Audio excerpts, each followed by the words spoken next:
السلام علیکم عزیز طلباء، آج ہم یونانی، رومی اور امریکی تہذیبوں کے بارے میں معلومات حاصل کریں گے۔ میں ہوں Samina Farzana, government junior college Sedam, ضلع گلبرگہ، اور آپ اس ویڈیو کو سوشل سائنس ورلڈ نامی یوٹیوب چینل پر دیکھ رہے ہیں۔ پیارے بچوں، یونانی تہذیب کافی ترقی یافتہ تہذیب تھی۔ یونان بحر روم میڈیٹرینین کا ایک جزیرہ نما تھا۔ یونان کے تمام حصے سمندر سے جڑے ہونے کی وجہ سے یونان نے اپنی بحری فوجوں کو بہت مضبوط بنایا تھا۔ یونانی انڈو یورپین نسل سے تعلق رکھتے تھے۔ یونان کے قدیم لوگوں کو ہیلینے کہا جاتا تھا۔ شہری علاقے 3000 سال قبل ہی ہر قبیلے کا ایک راجا ہوا کرتا تھا، اور ہر راجا کی ایک مشاورتی کمیٹی ہوا کرتی تھی جس میں بزرگ شہری ہوا کرتے تھے۔ دیہاتوں کے تمام قبیلے دھیرے دھیرے چھوٹے شہروں میں تبدیل ہوئے، اور چھوٹے شہر بڑے بڑے شہروں میں تبدیل ہوئے۔ یہی سٹی اسٹیٹ کہلاتے ہیں۔ ان شہری اسٹیٹوں کو ہی یونانی زبان میں پولس کہا جاتا تھا۔ یونانی اپنے شہر کے لیے فرمانبردار ہوتے تھے، نہ کہ اپنے ملک کے لیے، یعنی وہ اپنے شہر سے وفاداری نبھاتے تھے، ملک سے نہیں۔ ہر شہر کا اپنا ایک دیوتا اور اپنی ایک فوج ہوا کرتی تھی۔ پیارے بچوں، ایتھنز یونان کا سب سے مشہور شہر ہے جو آپ اپنے اسکرین پر دیکھ رہے ہیں۔ یہ قدیم ایتھنز شہر ہے۔ ایٹیکا ریاست کا یہ دارالخلافہ تھا۔ یہ ایک جمہوری طرز کا ماڈل اسٹیٹ تھا۔ اراکین کو یہاں پر منتخب کیا جاتا تھا۔ ڈارکو نامی شخص نے ایتھنز میں غیر انسانی قانون بھی لاگو کیے۔ سولن نامی شخص نے ان قانونوں کو بدل کر پھر انسانی قانون لاگو کیے۔ پیریکلس ایک بادشاہ کا نام ہے۔ اس کے دور کو ایتھنز کا سنہری دور کہا جاتا ہے۔ پیریکلس نے ایتھنز کو ہیلاس کا مدرسہ یعنی اسکول آف ہیلس کہا۔ عظیم فلسفی سقراط، افلاطون، ارسطو سب کا تعلق ایتھنز سے تھا۔ یہ بہت بڑے مفکر اور عظیم فلسفی تھے۔ دوسرا یونان کا شہر تھا اسپارٹا۔ اسپارٹا یونان کی ملٹری ریاست کہلاتی تھی۔ جب لڑکوں کی عمر 7 سال ہو جاتی تھی تو ان کو گھروں سے جدا کر کے ملٹری اور فوجی تربیت کے لیے روانہ کیا جاتا تھا۔ 12 سال تربیت ہونے کے بعد ان کو فوج میں منتخب کیا جاتا تھا۔ اس طرح اسپارٹا ایک مضبوط فوجی ریاست بن گئی۔ ایرانیوں نے جب اسپارٹا اور ایتھنز پر حملے کیے تو کئی مسائل پیدا ہوئے۔ ڈائرس نامی راجا نے سب کو یکجا کر کے ایرانیوں کو میراتھن نامی جنگ میں شکست دی۔ رفتہ رفتہ اسپارٹا ایتھنز میں دشمنی پیدا ہوئی، جس کے نتیجے میں 2 پیلوپین نیشن جنگیں لڑی گئیں۔ یہ 2 جنگیں اسپارٹا اور ایتھنز جو بڑے شہر تھے یونان کے، ان کے درمیان لڑی گئی تھیں۔ آخر میں ایتھنز اسپارٹا سے شکست کھا جاتا ہے۔ اسپارٹا چونکہ ایک مضبوط ملٹری ریاست تھی، اس لیے ایتھنز کو شکست ہو جاتی ہے۔ پیارے بچوں، آپ تصاویر میں ارسطو، سقراط اور سکندر اعظم کو دیکھ رہے ہیں۔ اوپر والی تصاویر میں آپ کو یونان کے دیوتاؤں کی تصاویر دکھائی دے رہی ہیں۔ اب ہم اور تفصیل سے معلومات حاصل کریں گے۔ یہاں کے لوگ خواہشات اور امیدوں کے اعتبار سے یونانی خدا انسانوں کے مماثل تھے۔ یونانی یہ تصور کرتے تھے کہ ان کے خدا اولمپس کے پہاڑوں پر رہتے ہیں۔ زیورس جو یونان کا سب سے بڑا دیوتا مانا جاتا ہے، ہیرا اس کی بیوی تھی۔ اپولو، افروڈائٹ، ایراس دیگر دیوتاؤں کے نام تھے۔ تعلیم اور ادب، یونان میں اکیڈمی نامی اسکول کھولے جاتے تھے۔ سقراط، افلاطون، ارسطو، سکندر اعظم یونان سے ہی تعلق رکھتے تھے۔ یہ دنیا کی تاریخ میں عظیم فلسفی اور جنگجو مانے جاتے ہیں۔ سکندر اعظم عظیم جنگجو تھا۔ سقراط، ارسطو اور افلاطون عظیم فلسفی تھے۔ ہیومر، جو آنکھوں سے اندھے ہونے کے باوجود انہوں نے ایک نظم لکھی ہے، رزمیہ نظم، اس کا نام ہے ایلیاد اور اوڈیسی۔ رزمیہ نظم پیارے بچوں اس نظم کو کہا جاتا ہے جس میں کسی جنگ کا تذکرہ ہو۔ ہیروڈوٹس، انہیں تاریخ کا بابا آدم کہا جاتا ہے، وہ بھی یونان سے تعلق رکھتے تھے۔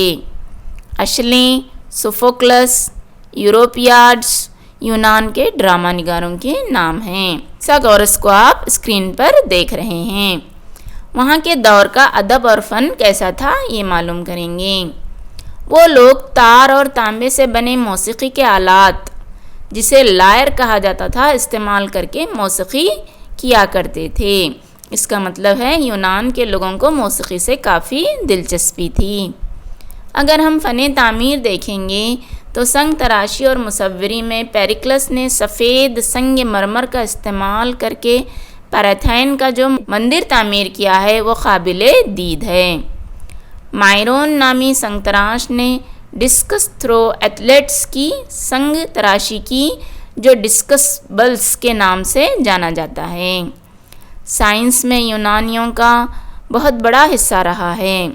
فیثاغورس، تھیلس مشہور ریاضی دان تھے۔ ڈیموکریٹس نے جو جوہری نظریے کو پیش کیا۔ اناکسمینڈرس نے انسانی ارتقاء کو مچھلی کے ذریعے ہونے کا نظریہ پیش کیا۔ ہپوکریٹس علم طب کا بابا آدم کہلاتا ہے۔ اس نے انسانی امراض کے ادویات کو سائنسی طریقے سے پیش کیا۔ کھیل کود اور اسپورٹس، انہوں نے یعنی یونان والوں نے اولمپک کھیلوں کا آغاز کیا۔ یہ کھیل 763 قبل مسیح یونان میں ہر 4 سال میں ایک مرتبہ اپنے دیوتا کے شان میں منعقد کیے جاتے تھے۔ اب ہم رومی تہذیب کے بارے میں معلومات حاصل کریں گے۔ اٹلی ایک جزیرے نما ہے۔ اٹلی ٹائبر ندی کے کنارے واقع ہے۔ 2700 قبل مسیح لاطینی نامی قبیلہ ٹائبر ندی کے کنارے رہنا شروع کرتا ہے۔ روم میں بادشاہی حکومت تھی۔ روم میں اسمبلی اور سینٹ نامی 2 سیاسی مشاورتی ادارے ہوا کرتے تھے۔ 6ویں صدی قبل مسیح میں بادشاہت ختم ہوتی ہے اور جمہوری حکومت کے زیر نگرانی روم آتا ہے۔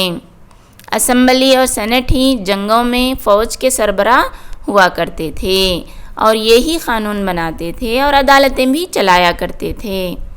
ملک میں سماج میں 2 جماعتیں تھیں، دی پیٹریشن اور پیلیبینس۔ پیٹریشن سماج کے منتخب افراد ہوتے تھے اور وہی زمین کے مالک ہوا کرتے تھے۔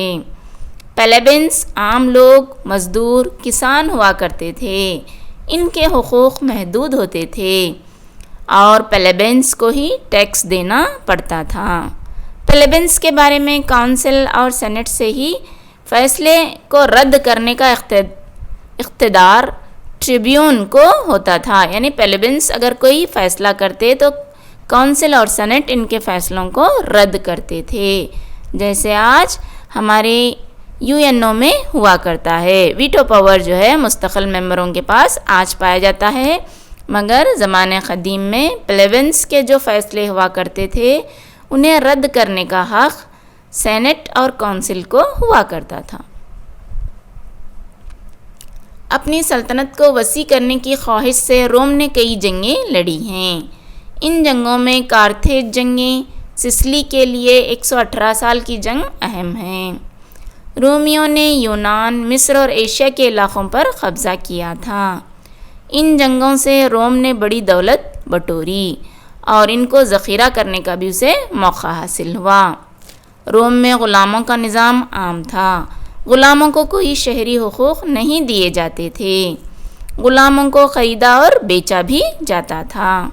پہلوانی، شمشیر زنی ان کے محبوب مشغلے تھے۔ شمشیر زنی کا مطلب ہے تلوار بازی۔ دنیا میں ان لوگوں نے ایمفی تھیٹر اور کولوسیم بنائے جن میں ان کھیلوں کا مظاہرہ کرتے تھے۔ آپ جو اپنے اسکرین پر نیچے تصویر دیکھ رہے ہیں یہ انہی تھیٹروں کی تصاویر ہیں۔ یہ ایک اسٹیڈیم جیسے ہوتے تھے، بیچ میں کھیل ہوتے تھے اور اطراف سے مظاہرین دیکھا کرتے تھے۔ پیارے بچوں، جولیس سیزر، پامبے، کریسس، یہ تینوں نے مل کر روم میں ایک اجتماعی حکومت قائم کی تھی۔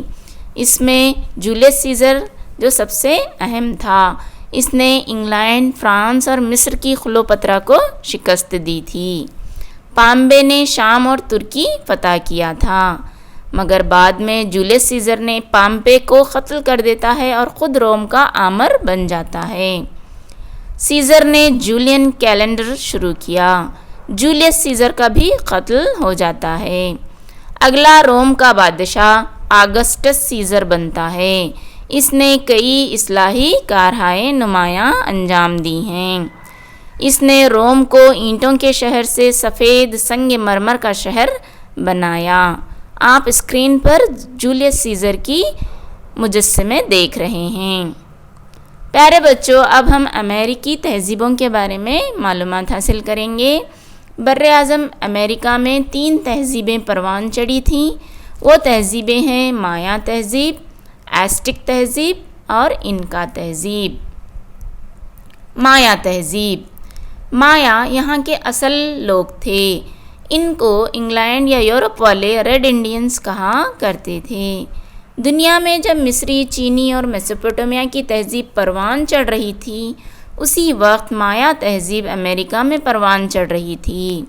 مایا لوگوں کی زبان یوکوٹک تھی۔ جسمانی طور پر مایا لوگ پست قد، سرخ رنگ، لمبے بال والے ہوا کرتے تھے۔ یہ لوگ کافی ترقی یافتہ تھے۔ کپاس کاٹنا، مٹی کے برتن بنانا، دھاتوں کی صفائی کرنا یہ جانتے تھے۔ مکئی، اناج، پھل، کالی مرچ اور کپاس اگایا کرتے تھے۔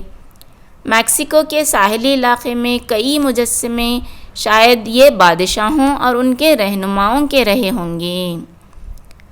یہاں مرکزی سماجی نظام قائم تھا جو طبقاتی نظام پر چلتا تھا۔ آہستہ آہستہ عظیم ریاستیں، دارالخلافے اور قریے یہاں پر نمودار ہوئے تھے۔ ایک قلعہ ہوتا ہے جس کو کوٹی کل کہا جاتا ہے، جس کے اطراف محلات اور عدالتیں پائی جاتی ہیں۔ یہ لوگ فطرت کی پوجا کرتے تھے، جیسے برسات، مٹی، ہوا، چاند وغیرہ کی یہ عبادت کیا کرتے تھے۔ اب ہم امریکہ کی دوسری تہذیب ایزٹک تہذیب کے بارے میں معلومات حاصل کریں گے۔ ٹیکسیکو کو میکسیکو کی ایک جھیل کا نام ہے۔ ایزٹک لوگوں نے اپنے شہر کی بنیاد اسی جھیل کے ایک جزیرے میں رکھی تھی۔ اس شہر کا نام ٹینو چٹلان ہے۔ اس شہر کو میکسیکو بھی کہا جاتا ہے۔ ایزٹک کے زبانی ادب کو اسپین کے سماجی سائنسدانوں نے ہندوستانی کوڈز کہا ہے۔ اسپینی فوج نے 1519 میں ایزٹک تہذیب کو دریافت کیا۔ ٹینو چٹلان میں 3 بڑی سڑکیں تھیں، ایک محل کی طرف جاتی تھی، ایک مندر کی طرف اور تیسری اہرام کو جاتی تھی۔ ایزٹک کی قابل توجہ بات ان کا فن تعمیر تھا۔ پتھروں پر کھدائی کر کے مندر تعمیر کیا کرتے تھے۔ ایزٹک لوگوں نے تقویم یعنی جنتری میں تہوارات کی تاریخ لکھی ہے۔ اس سے پتہ چلتا ہے کہ انہیں کیلنڈر کا ہنر معلوم تھا یا کیلنڈر کے بارے میں وہ جانکاری رکھتے تھے۔ ایزٹک لوگ کشتیوں سے تجارت کرتے تھے اور ان کی اہم فصلیں مرچ، پھل، ٹماٹر، تمباکو اور روئی تھی۔ تجارت کا طریقہ اشیاء کے بدلے اشیاء ہوا کرتی تھی۔ ایزٹک فطرت کے پجاری تھے۔ دیوتاؤں کو خوش کرنے کے لیے انسان کی قربانی کیا کرتے تھے۔ یہ ان کے سماج میں عام بات تھی۔ اب ہم انکا تہذیب کے بارے میں معلومات حاصل کریں گے۔ 15ویں اور 16ویں صدی میں انکا تہذیب پروان چڑھی۔ پیرو، ایکواڈور، چلی اور ارجنٹینا تک یہ پھیل گئی۔ ٹوپاک ان کا اہم رہنما تھا، جس نے جیمسو قبیلے سے لڑائی کی اور ان پر فتح حاصل کی۔ 1532 ء میں اسپینی فوج نے انکا لوگوں کو بے دردی سے قتل کر کے حکومت حاصل کر لی۔ انکا تہذیب میں سرکاری افسران اور پجاریوں کو سماج میں خاص مقام حاصل تھا۔ وہاں کے لوگ اپنی زمین کو 3 حصوں میں تقسیم کرتے، ایک اپنی ضروریت کے لیے رکھتے، ایک بادشاہ کو دیتے اور ایک حصہ سورج دیوتا کے لیے مخصوص کرتے۔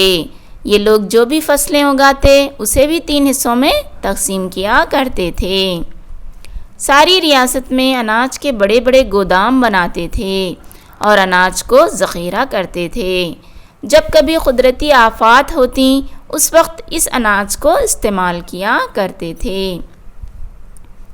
انکا تہذیب میں ہر سال مردم شماری ہوتی، اناج اور جانوروں کا بھی حساب لگایا جاتا۔ مردم شماری سے مطلب ہے انسانوں کی گنتی، اس کے ساتھ ساتھ اناج کی اور جانوروں کی بھی گنتی یہ کیا کرتے تھے۔ انکا لوگوں کی عظیم دین پتھروں سے بنی ہوئی عظیم عمارتیں ہیں۔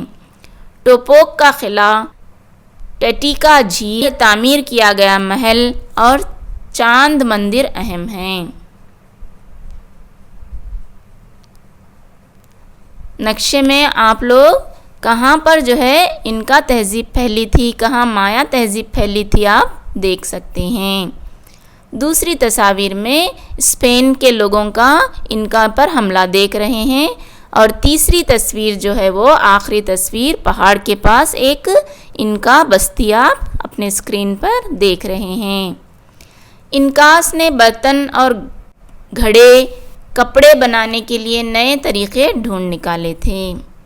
دھاتوں کے کام کاج کرنا، سونے کے زیورات بنانا شمالی پیرو کی اہم صنعت تھی۔